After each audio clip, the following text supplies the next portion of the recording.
to move. The question is that this motion be agreed to.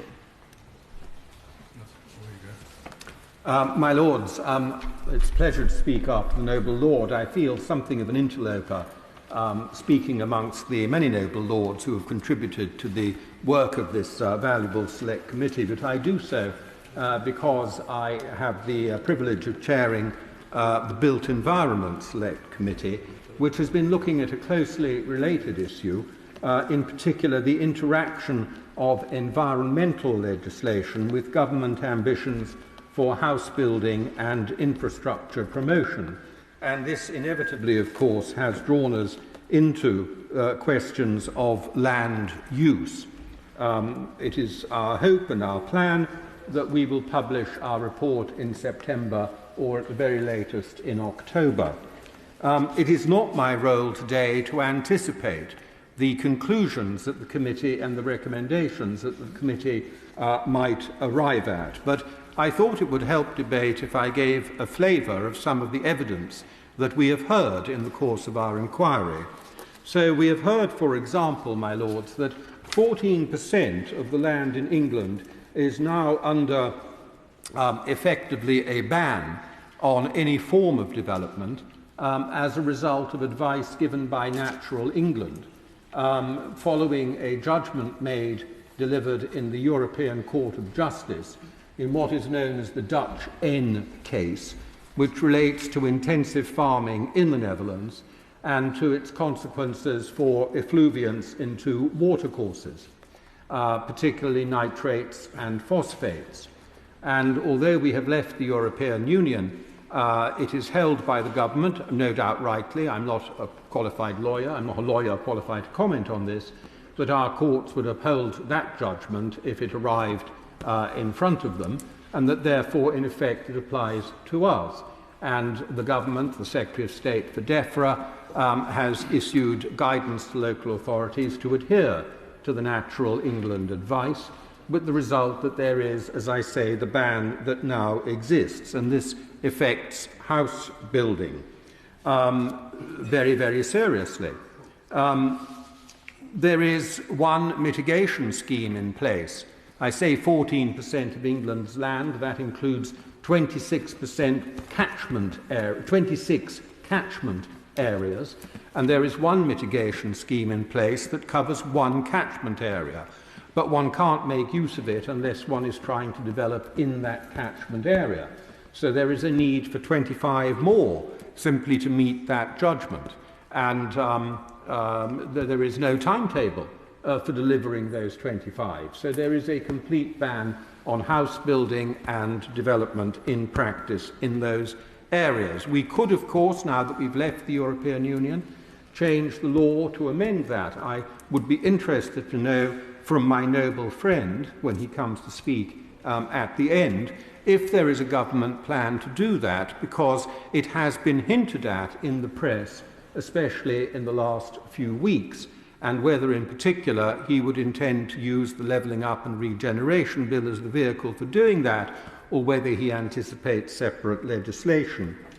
I come also now to the question of biodiversity net growth, a consequence of the Environment Act, I believe, which is going to come into force in October this year, but is already being imposed by a number of local planning authorities in anticipation of that. And, of course, the requirement for 10% biodiversity net growth as a result of development is a statutory minimum. There is encouragement to local authorities to ask for more.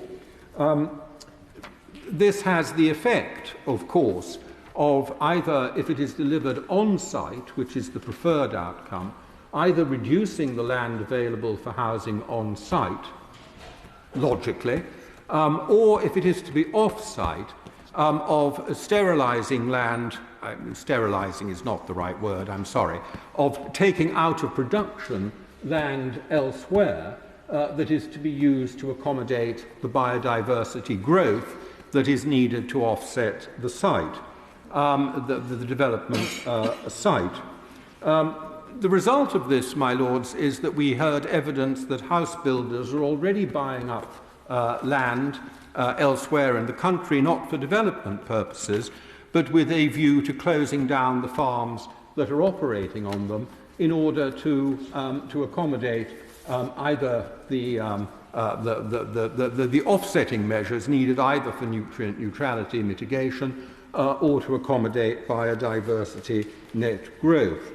We've heard evidence that approximately for 6 houses one needs approximately a hectare of arable land. Now, of course, it will be a smaller amount of land if what you're closing down is a pig farm or a chicken farm, because that produces much more effluvium. And while that figure of 6 houses per hectare is a very rough estimate, we have had confirmation from other witnesses of numbers broadly in that sphere. So I wouldn't hold myself to it as a precise figure, but it's an indication of the scale of land set aside needed for this purpose.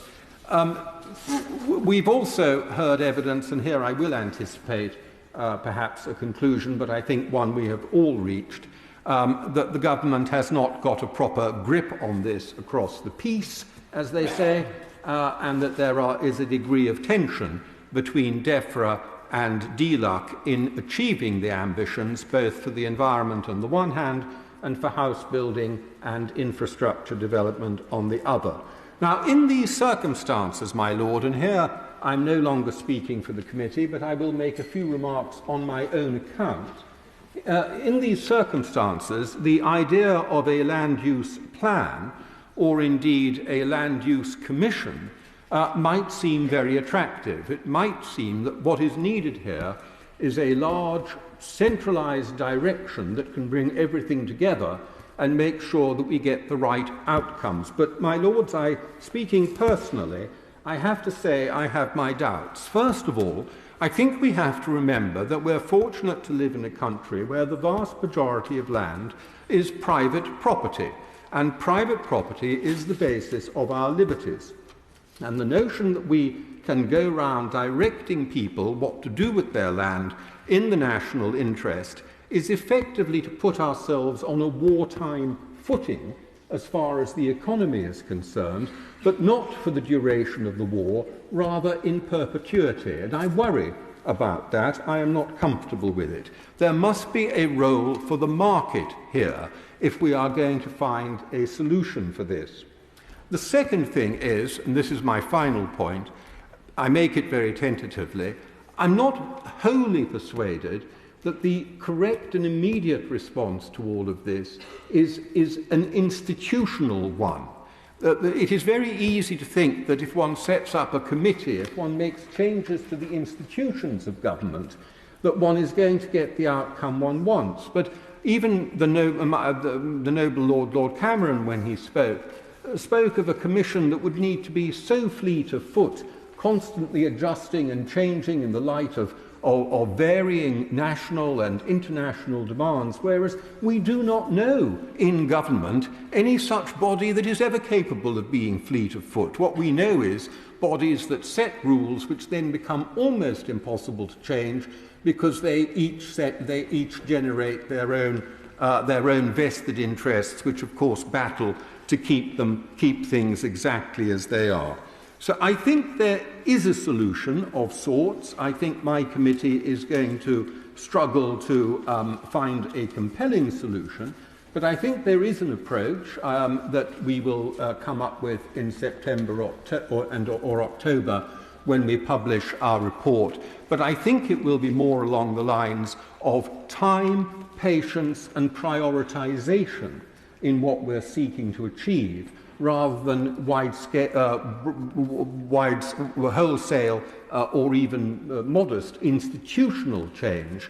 And I think those are the key elements that we're going to have to focus on. Though, as I say, my Lords, I am not here today to offer a solution to a conundrum, to a difficulty which the committee has so successfully put its finger on, and which my own committee, I think, to some extent only supplements. My Lord, Lords, I should remind